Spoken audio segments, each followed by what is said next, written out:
Welcome to Theology Thursday, an ecumenical space for students to discuss matters of faith and theology.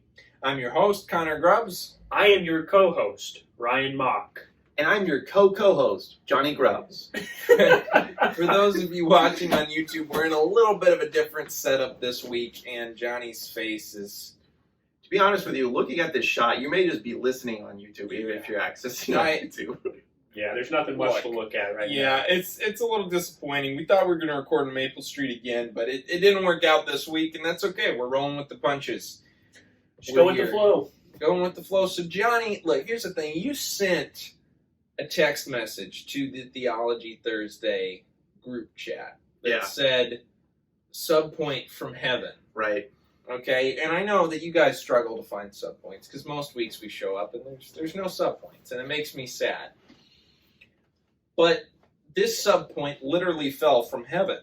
I think so. So share this subpoint with us. All right, so I have to say this. I sent you that text because I thought it'd be great to talk about it on the show, and unfortunately, there's some information that I don't know about this film that I'm about to tell you about. Like, for example, I heard an interview with the filmmakers, but I don't remember their names, so you have to look some of this stuff Luke up. Barnett is one of them. Okay. So anyway, I don't know. It was really cool to hear them talk about this film. It was really fascinating to me that this film exists. You guys did an episode when I wasn't part yet of the podcast on Christian film industry. That was one of the first episodes we ever recorded. It was our first episode. Yeah. Okay. So I assume that you guys didn't give 5 stars to the Christian film industry. Let's just say it did not receive positive reviews. Okay. Right, and listen. If people got saved as a result, I do not disparage the gospels being shared.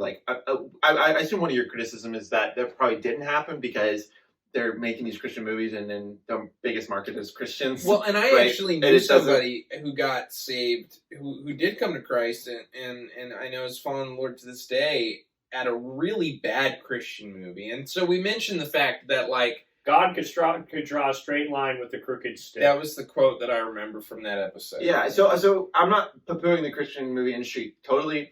I don't know if you've ever seen Fireproof. There's so much bad acting in that movie, and looking back at the years, it was poorly executed. However, I still find it to be powerful for some couples, and I recommended it the other day to a couple, and we watched the trailer, and they got saved, and they got saved twice.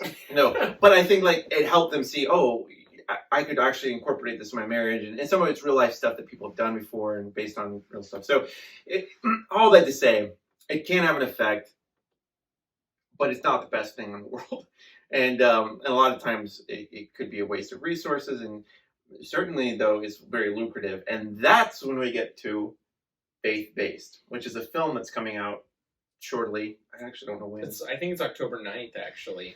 Faith-Based, which is a fairly big budget, or a bigger budget. It's a blockbuster film.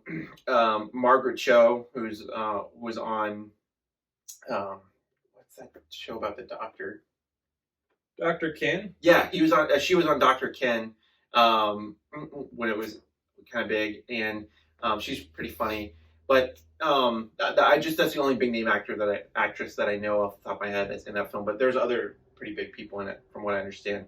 Basically, the film, these two guys who are kind of on the fringe about their faith, but they like church, and they like this pastor. They think he's cool. He was good to them.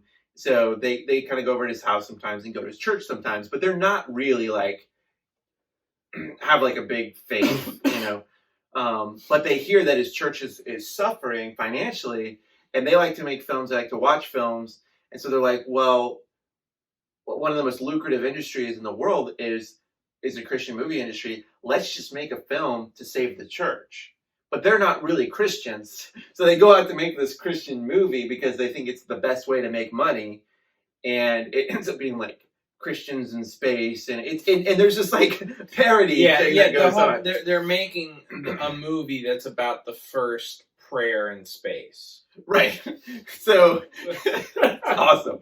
So I sent the trailer to these guys, and I watched the trailer, and I agree with them. I didn't laugh during the trailer, so I'm not sure what I think about this film. I love the premise, but here's what's interesting about the film. When Faith-Based, and they announced the film, everybody was Fox News, CNN, you name it. They were all like, here's a movie to bash Christians and to bash the Christian film industry. And it was made by a couple guys that still go to church, that like believe in Jesus. They were interviewed on Phil Fisher's podcast, who created VeggieTales. You know, not that VeggieTales makes you a Christian, but it's just interesting. It's just interesting that these guys were like, yeah, we have nothing against the church. We don't even have anything really against the Christian movie industry, other than that the movies that they produce are relatively bad. You know, like there's not good movies. So like, we just wanted to make a film that is kind of a critique, but is more of a buddy picture about these guys discovering what faith really is, and but not really. I mean, the film doesn't have like one of those bow tie endings. They don't like get saved at the end because they went on this journey or anything like that. It's just sort of like, you know, like one of the themes that they talk about in the film is that there's like good people in the church and there's good people. I mean, relatively, obviously, total depravity, but like, you know, like some of the people in the church are acting worse than some of these people that go to the bar. You know, and like there's this contrast that's driven between the church and like bars, and it's interesting. You should listen to the interview on the Holy Post. It's one of their more recent episodes. All this to say, I don't know. I guess I just think it's interesting. Yeah, I mean, I thought it was really interesting when I heard about it. I didn't find the trailer very humorous, but maybe it'll be good. I mean, I want to see it for sure, but it's gotten largely positive reviews. I think it's sitting at a 95% right now on Rotten Tomatoes, wow. and critics, both Christian and secular critics, have said, we really like this movie. Yeah. And it seems like across the board, everybody's like, this is completely unoffensive, lighthearted, like genuinely entertaining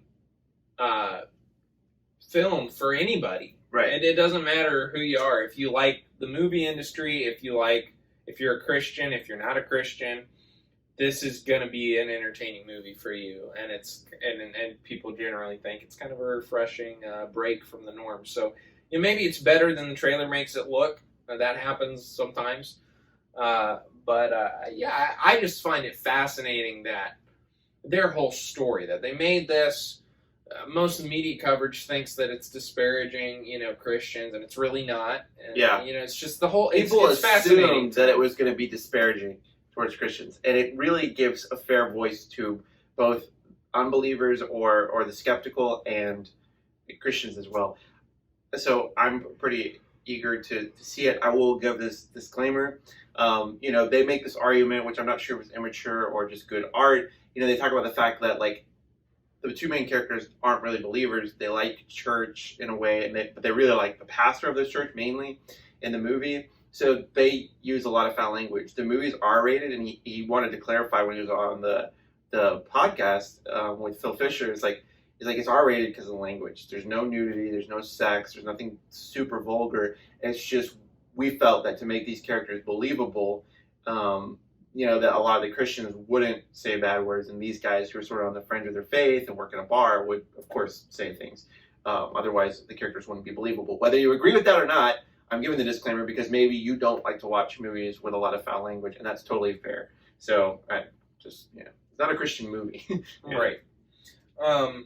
No, I think, you know, it'll be interesting to see. Maybe we can watch it once it comes out and do a little review on here as a sub point. Yeah, I love the concept. I really would want to see this movie. I share the same thoughts. You know, I watched the trailer. I'm like, I didn't really laugh during the trailer, but I love the concept, and I would definitely watch it. There have been movies that had really bad trailers that ended up being pretty good movies, and there have been movies that had really good trailers that ended up being pretty crappy movies. So, yeah. You know, I don't think the trailer is necessarily the final say. You got to see it for yourself. That's true. That's right. Yeah. I'll tell you one movie that just had the worst marketing. This is just random, but we're talking about movies that had, you know, really bad trailers but ended up being really good. I think the first movie that comes to mind whenever we have that conversation for me is Megamind. When I saw the trailers for that, I thought that looked like the dumbest movie ever. And then I finally saw it, and it's like very cleverly written. Yeah. It's got great comedy. It's a great movie. remember I went to the theaters with my grandfather and my cousin to see that movie, and I dreaded going because of the trailers. I was like, this is a dumb cash cow for little children. And we watched it, and I was like, this is a genuinely funny movie. It's a deep movie. It's got some good themes. I love that movie. So anyway, I mean, it's just an example. You know, just because the trailer didn't make you laugh or it doesn't look too good, who knows? Give it a try. Give it a shot. Ryan, you have a sub point for us today? Nah. Nah. I was just kind of hoping you guys would, and I could just respond. That's your tactic most weeks, huh? Faith-based. Wow. Yeah. I said it.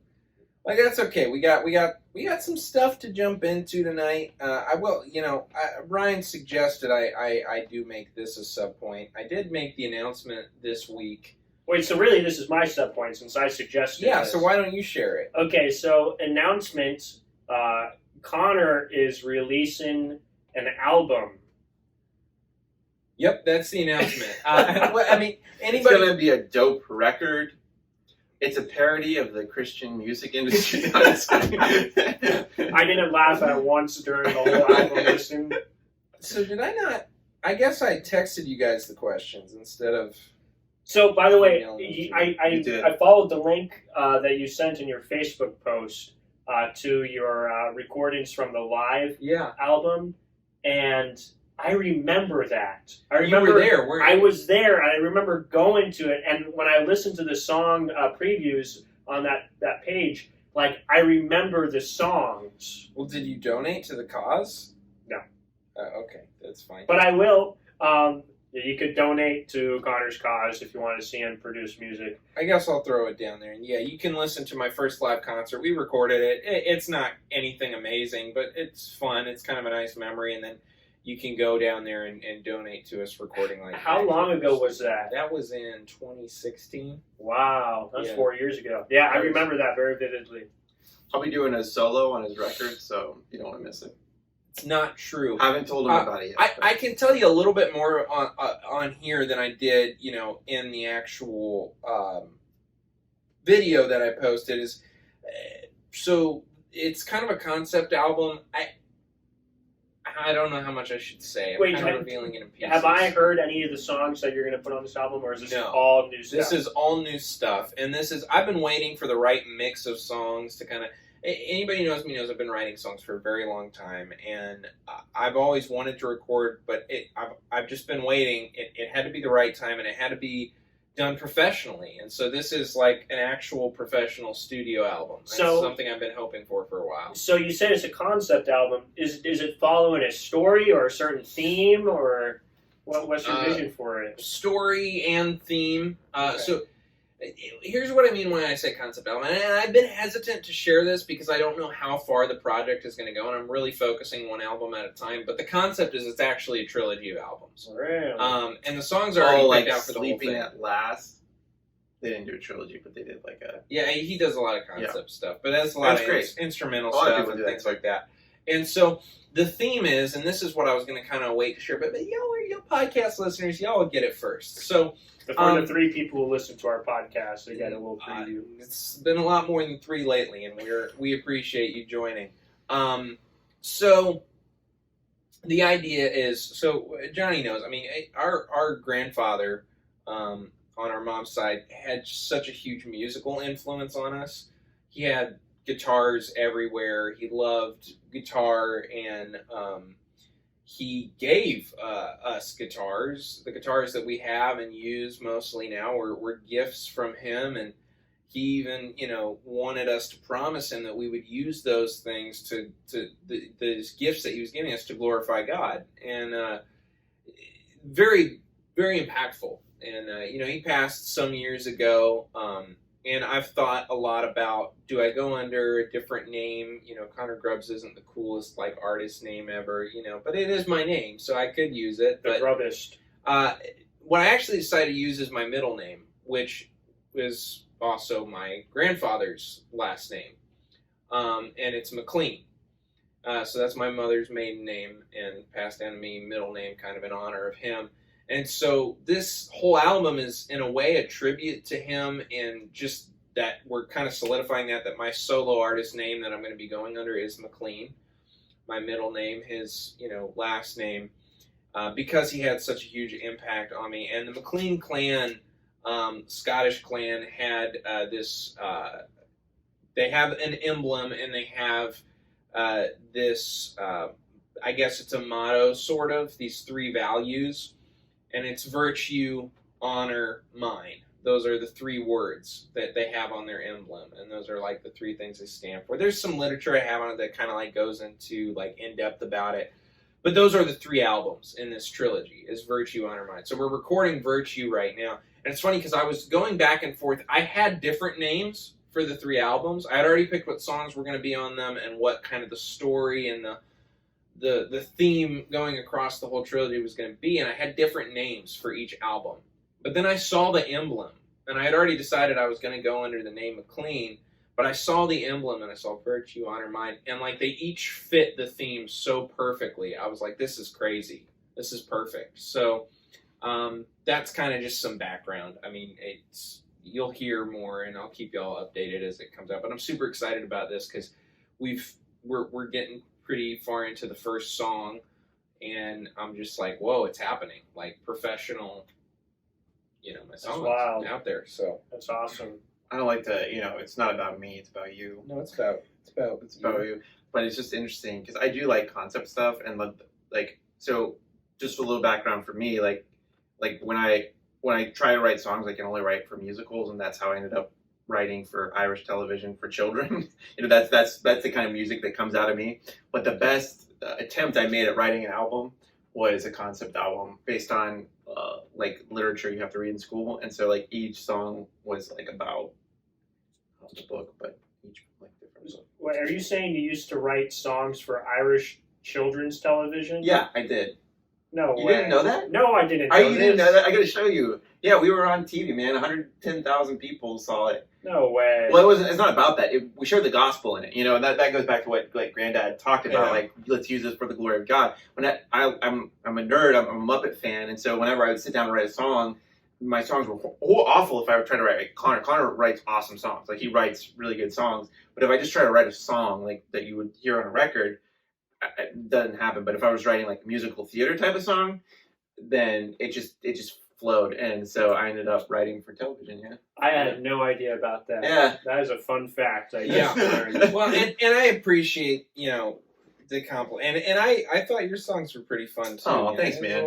But it's for kids. You'll have to show me afterwards. Yeah, I'm very I feel like curious the now. Muppets or something. I mean, Yeah. it'd be fun. I would love. But here's the thing. I mean, I think really all I have to show on that little album that Ryan was referring to, my first concert, is the songwriting aspect of it, is like lyrically and melody. Musically, I had a lot of room to grow when that album was recorded, and so, and I have grown a lot since then. But these songs, I just can't tell you how excited I am. But there was a moment that we were like kind of finishing up the song, kind of really decided, okay, this is what this is going to sound like, and I was just like, whoa, like it's just the right time, and these are the right songs, and it's something I'm passionate about. It's not, I'm not trying to brag, but these are really good songs, and I'm excited to get them out there. I wouldn't be doing this if I didn't believe that these were great songs that people needed to hear. So, Well, I'm excited. I'm excited to listen to them when they're ready. yeah. So, Do you have a target date? I have no target date. That's one thing I decided at the get-go too. Is like I needed to have a producer and people around me that were patient with the process because I didn't want to rush it. Halloween. Expected Halloween. It's going to be done Halloween. I don't even know what the first song is Halloween. So here we go. Anyway, enough about me. None of this stuff matters. But you know what matters is theology. Theology Thursday. Let's talk about theology, Connor. We had some sub-points, and now we're ready for the points. The point.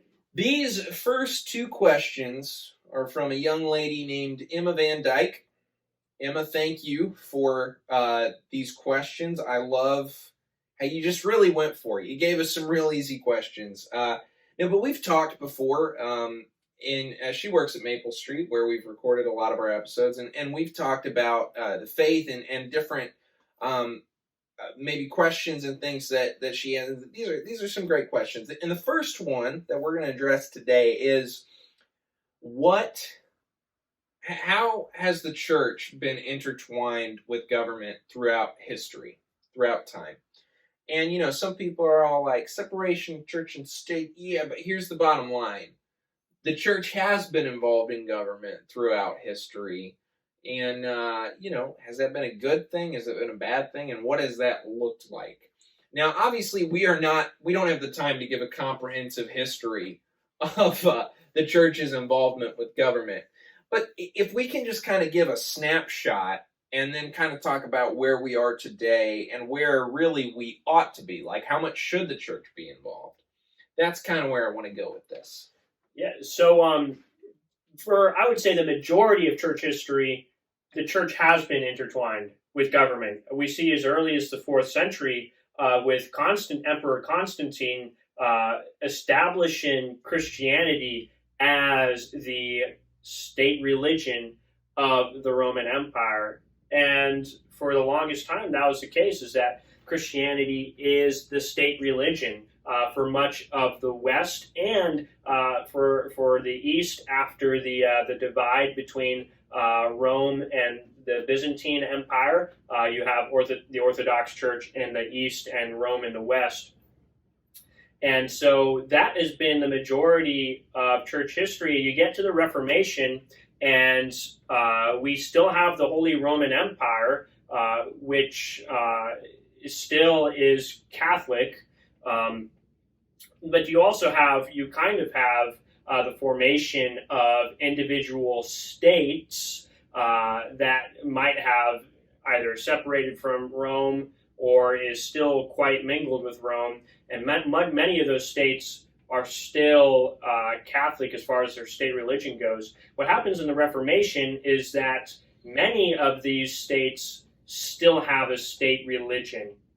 And so a good example of this is you look at England, and what had happened is King Henry VIII, who was the King of England, their state religion was Roman Catholic, but he wanted to get a divorce from his wife.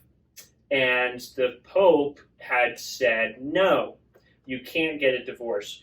And then this is during the time of the Reformation. There were several key reformers in England who said, hey, if you leave the Catholic Church, if you throw the Catholics out of England, become Protestant, if you make England a Protestant nation, then you could divorce your wife. And so King Henry VIII was like, yeah, that sounds like a good idea. So he did. And that's where the Church of England comes from. And you see that kind of thing happens a lot when you intertwine religion and state. You have stories like that, where we try and use religion to further a cause in your state, like you want to divorce your wife. Stories like that play out all the time in church history with the state. Are you saying the concept of religion can be abused for further political advancement? Yeah, I might be saying that. Well, and what you see in that example is not only government officials using religion for their own means, but also you see the church compromising to gain status. Yes. You know, and while I like the church, I like Anglicanism, right? Not all things, happen for, good reason. That really happened because he wanted a divorce from his wife. Right. All for Protestantism. I've been involved. I wouldn't call myself a Baptist. I used to very much call myself a Baptist. I was proud of it too. But I grew up in a very Baptist background, and most of the people I do ministry with are Baptist. I still serve in lots of Baptist churches. That's, very much something I'm familiar and friendly with. But I mean, you look at the beginning of the Southern Baptist Convention, and there's some deep ties to slavery. And I mean, that doesn't mean that the Baptist churches can't do wonderful things today and that God isn't using them. But when you look back at our history, there are some real dicey things that have gone on in church history, primarily because of that involvement with government. Yeah, I mean, look, you look at all of church history, and we made this conclusion many times before. I mean, like, you look back, you see all of, like, the crazy things that happen. The reality is the church is legitimate to me because not of how perfect it is, but because of how imperfect it's been, but how Christ has continued to use it. So Anglicanism, for example, happened for a wrong reason, but there are many, I know Anglican pastors and stuff like that, where people are actually being discipled and know Jesus because of Anglicanism. So it's like, but I think the takeaway is no matter what we do, even if we do things for perverted reasons or for wrong reasons, if it's the church, Christ will prevail. That's right. Yeah. And that's the idea. Yeah, and I would say there are definitely many good things that happened under societies that had intertwined church and state, but I definitely don't recommend it. Yeah, and even with Catholicism was the thing, and it was tied to your political identity as well. It did lead to things like the indulgences and things like that. But there were obviously people who knew the Lord, during that time. It just took like Luther to kind of clarify that they had been walking with blinders on, for a long time. So it's interesting. But yeah, I mean, that was one of the worst. I mean, even that was a perversion. The fact that the Catholicism was tied to government at the time, Yeah. The indulgences, all these kind of crazy things that came out of that. And by the way, that could still happen today, not officially in many nations, but it's still very possible for people to intertwine their politics with their faith. Well, and so, yeah, let's bring this to today. I mean, because we gave a few examples. Again, we can't really go comprehensively over all of the history of church and government, but we gave a few examples there. But let's talk about today. We did an episode, Is Nationalism a Sin? Oh, I remember look it that. up. Ryan and I talked. Johnny wasn't there for that episode, but I'm sure he would have agreed with most of what we had to say. The conclusion was, yes, nationalism is a sin, absolutely. because your allegiance ultimately cannot be to a country. It has to be to Jesus, first and foremost. Now, look, I'm glad I live in America. I don't think I'd want to live anywhere else. But at the end of the day, my allegiance is not to America. And there are a lot of Christians who would find that offensive, that I would even say that, because there are a lot of Christians, and you may have heard this growing up or being around the church, and you may still hear this today, because there's still Christians who view it this way, think that America is a Christian nation.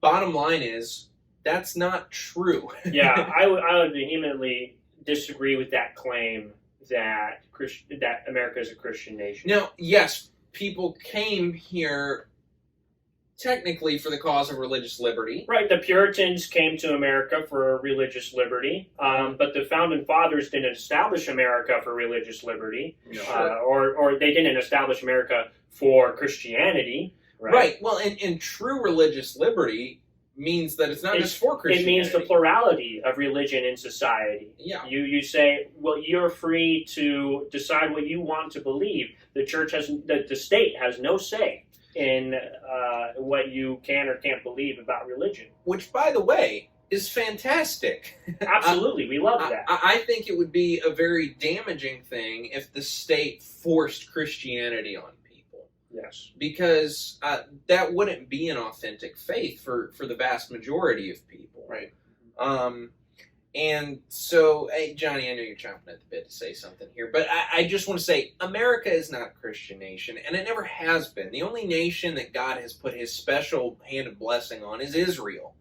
Not modern day Israel. Right. I would argue against that as well. Right. Yeah, no, right now it's the kingdom of God, and that includes all nations. All nations will be part of the kingdom of God. Yes, right. So, Go ahead. I'm sorry. There's a couple observations that I want to make, and maybe they're a little bold, but I just feel like they need to be made. I think that there are two extremes that we can fall into. One is like zero involvement, don't bring politics into this, and I think that can be dangerous as well, because there are many believers who think, well, we don't get political, so we're not going to be active about that. And then all of a sudden they're leaving aside things like race, even things like abortion, which Christians would say, oh yes, I'm pro-life, but then I'm like, what have you done about that? Right. And I'm not condemning or trying to be like, oh, holier than thou, but I'm just saying, like, some political issues are also moral issues. Right, exactly. And so sometimes we're like, okay, well, we're anti-abortion, but we're not pro-life. We were talking about this earlier. Yeah. You can be anti-abortion and not be pro-life. If you're pro-life, you're also going to be anti-abortion. But I think back to this example, right? And some people have used this in the past to make the case that, well, look, we really are a Christian nation. We were founded on Christian principles. But that's not what I would take away from this story. There's an old story about how schools were founded in the New World when the settlers came on the Mayflower, that whole Thanksgiving thing. They came here, started to settle. And when they founded the first public schools, they were founded under a thing. You can look this up. It's called the Great Deluder Act. The Great Deluder would refer to Satan, and basically they said we need to found formalized education so that kids can learn to read, so that they can read their Bibles. Mm-hmm. So, in other words, the school system was founded on a Christian idea. Now, when I read that story, I think, well, their faith informed their political decision and ended up benefiting everybody, regardless of their faith. Mm-hmm. You know what I mean? So I think that and that's just one example, I think that our faith can inform our politics, and indeed I think that if there were more politicians out there, or even people that were active about certain things that we deem political that are actually can be spiritual or moral issues, so we got to be careful there. Just like wash your hands clean of it, because there is a role for us to play, because we're ushering in the kingdom of God. Yeah. We have a bigger nation that we're aiming for here. Yeah. The other side of it, though, is, and this is where I find this ironic, and I am going to blatantly condemn this, and I'm sorry if you're part of this, like in some ways, but not really. I don't know if you've heard of QAnon. Yes. This has become a really big thing, and it's very harmful. These conspiracy theories that are coming out of in the name of Christ, and there's like almost a sub-religion behind it. I've seen this tear apart families. The reality is, it's interesting because it's almost like, we got away from Catholicism and the church being like tied to politics, and we're almost seeing the neo-evangelical equivalent starting to bubble up in QAnon, where they're trying to tie Christianity to the GOP, and like how the entire eschatology revolves around America, and how there's a deep state and all these kind of things, and they're using it to weld politics and the church, and I'm just like, well, no, it's really sad, because over the past several years, hackers who post these conspiracy articles, knowing they're not true, but just trying to gain attention and kind of maybe divide people and stir things up, there's some empirical evidence. There's some stuff that's come up over the past few years that they actually specifically target Christians because they've deemed them the most vulnerable and the most likely to buy it and the most likely to share it. And the crazy thing is that has been proven to be true. Yeah. And it's actually become a little bit lucrative, because there's a lot of people that are part of Q that have YouTube channels that generate a lot of revenue, that create merchandise. This stuff sells like hotcakes. And what's crazy is a lot of the followers of it are kind of ambivalent to the fact that it's just another way to take your money. Like it really is. And then for those that are genuine in it, they're just being deceived. And again, all I'm trying to say is that's the unhealthy extreme, and then there's the unhealthy extreme on the other end of like not getting involved at all. I don't think they're as welded together as QAnon might make it out to be, and I don't think that they're as far apart as Christians try to be just to avoid controversy. We've got to find somewhere in the middle where we engage politics as believers without trying to make the gospel and our political views synonymous. Yeah, and that's super important, because look, I'm going to say this too. There's a lot of people who equate one political party or another with Christianity. And they're saying, to be a Christian or to be a Baptist then you have to be this. And have gone so far as to say, I've seen a lot of people talk about, well, I'm voting Christian. I'm voting for the king. And well, hold on there. Right. No political party and no politician holds a monopoly on Christianity. And I think there are certain biblical guidelines that you can go by when picking who to vote for. And I think you need to think and pray through those things. And I'm not endorsing or standing against any political party or person right now. I'm just saying, don't act or think as if the political party you choose to affiliate with is the political party of Christianity. That's not healthy. And don't assume, because I'm sure you're in this, many people are in this place, don't assume that just because somebody is on one side of the aisle or the other, that they also check all of the 100% of the boxes of the far left or the far right. It's possible to vote more a certain way, but still have your foot in the other or your foot in the middle. I think as Christians, we need to be kind of in that middle space, deciphering culture and things like that. Yeah. And so a lot of people on both sides of the aisle will say, I don't understand how a Christian could vote this way and be, and I'm talking like towards the other, blue towards red and red towards blue and independent, Right. you're wasting your time, So it's like all these kind of things. It just take more time to do your research, because here's the bottom line. There are things that both sides stand for that are good and right and actually line up with gospel issues, and there are things that both sides stand for that are completely wrong. Right. Yeah, and I'm just going to say it, and I'm not going to get into detail about this because I don't want to be too divisive, but the reality is the hot button issue right now is I would vote for somebody else, or I wouldn't vote for this person, but abortion, right? And it keeps coming back to abortion. And I think that what you have to understand is believe it or not, I've met them, I've talked with them, there are pro-life Democrats.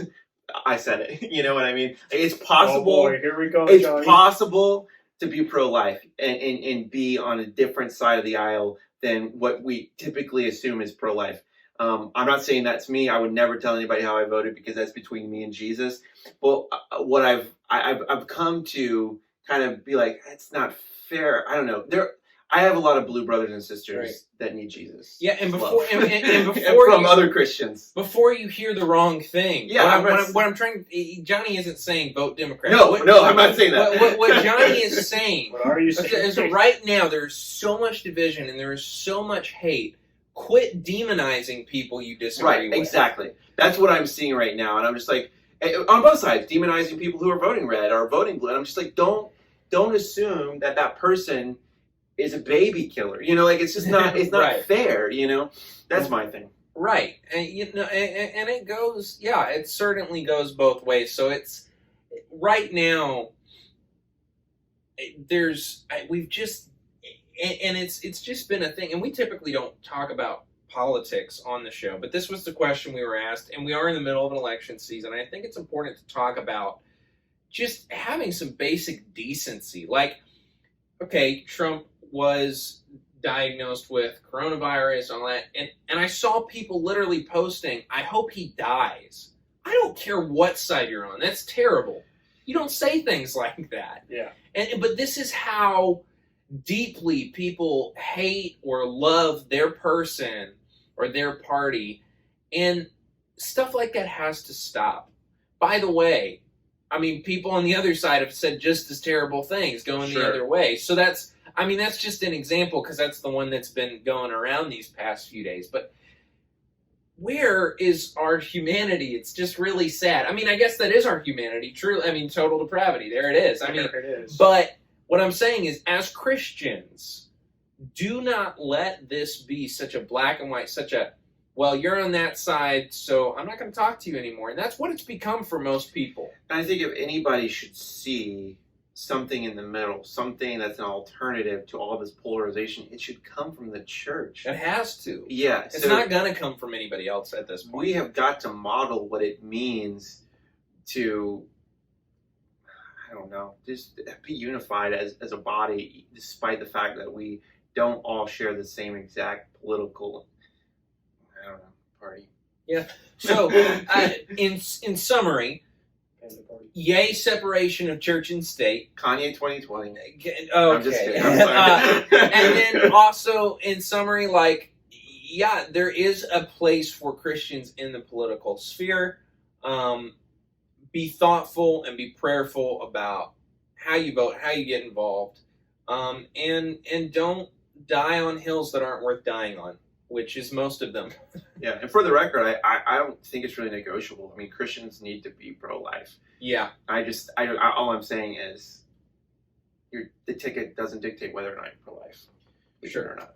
Sure. Yeah, and earlier we were talking about how you can be anti-abortion, not pro-life, and I just want to step into that a little bit more, because this is actually what I meant my sub-point to be, but I forgot about it. We're in the middle of 40 Days for Life right now, which is a global prayer vigil to end abortion, and we have already taken a very clear stance on this on the podcast. I've interviewed Scott Mahiran multiple times. I've interviewed Saul Pitchon and Charles DeMarco from New Life Solutions. These are guys who are out there every day standing for the pro-life cause, and we've had them on to talk about that, and we've had them on for a reason. I mean, this is an extremely important debate, and it's one of those things that crosses both the political line and the moral line.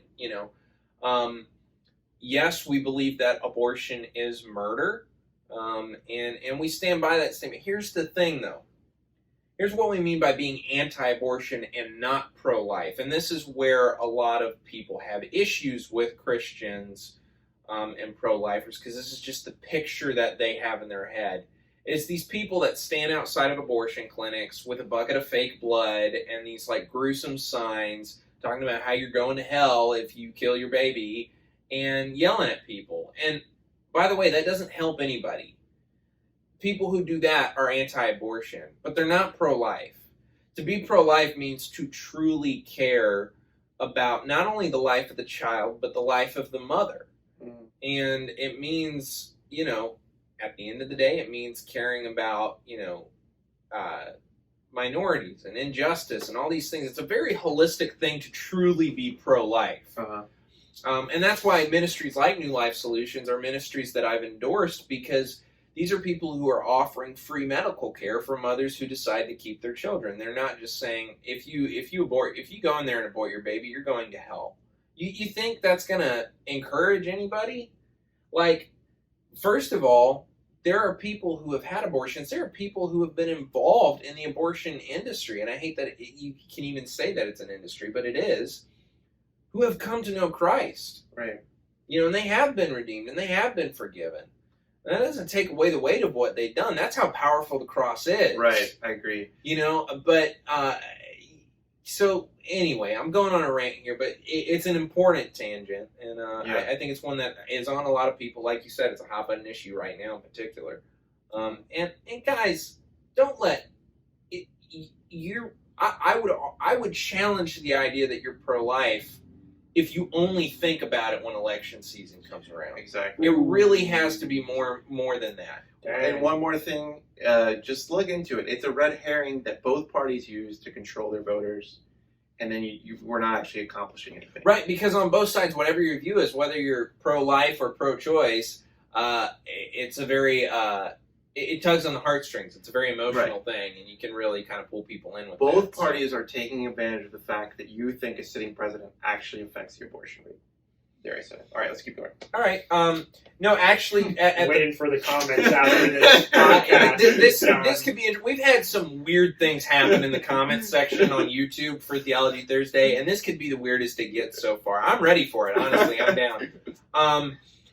Ryan, any closing thoughts on all this that we've talked about? Anything you want to add? No, just that I 100% agree with everything that's been spoken. That's really the only reason Ryan's on the podcast. It's just to say he agrees. Stamp of approval. The Ryan Mock stamp of approval. Ryan. No, Ryan, we appreciate what you contribute. Here's the thing. Honestly, the time that we're at, this is good. This conversation took up a good bit of time, and I'm happy about that. So, Emma, you have some amazing questions, and we will continue to answer them over the coming weeks. And next week, we're going to talk a little bit more. It's going to be good.